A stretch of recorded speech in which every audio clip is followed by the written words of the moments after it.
Bonjour, bienvenue à cette 6e séance de lecture de C'est moi le plus fort de Mario Ramos. Nous allons commencer par répondre aux questions de la séance précédente.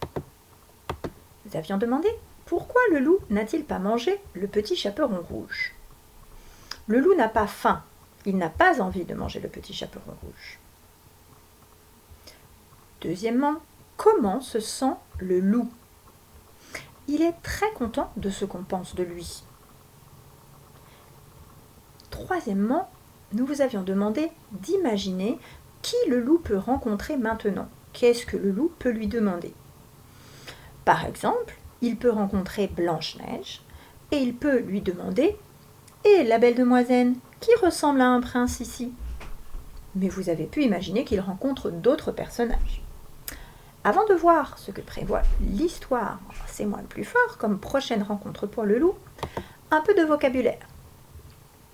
Imprudent, c'est un mot qui parle de quelqu'un qui n'est pas prudent, qui ne fait pas attention.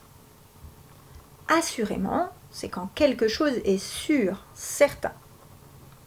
Dodu, ce qui est un peu gros. Costaud, cela veut dire fort. Quelques mots utiles que nous allons lire ensemble au préalable. Ce premier mot, c'est justement ensemble. Ici, c'est une maison. Et le dernier mot se lit loin.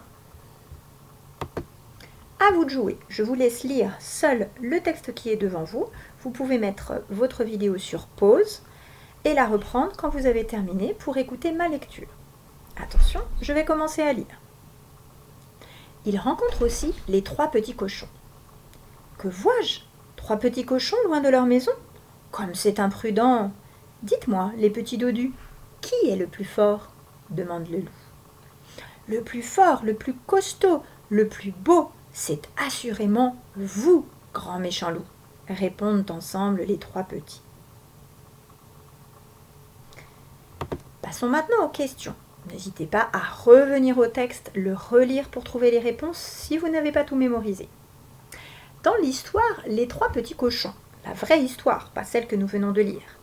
Est-ce que tu te souviens de ce que le loup veut faire quand il rencontre les 3 petits cochons? Pour t'aider à répondre à cette question, tu peux regarder cette vidéo. Nous avons envoyé le lien dans les devoirs. Deuxième question. Imagine qu'un des cochons de l'histoire C'est moi le plus fort, qui rencontre le loup, n'a pas peur du loup et lui réponde « Ce n'est pas toi le plus fort, c'est moi ». Que penses-tu que le loup répondrait? Tu peux écrire ce dialogue imaginaire, cette discussion entre le petit cochon qui dirait au loup « ce n'est pas toi le plus fort » et le loup qui lui répondrait. Troisième question, comment le loup appelle-t-il les 3 petits cochons? Tu peux retourner à la page précédente et tu verras quel est le petit surnom que le loup a donné aux 3 petits cochons, comme il en avait donné d'autres, aux personnages qu'il avait déjà rencontrés. C'est tout pour aujourd'hui, bon courage et à bientôt pour la suite de cette lecture.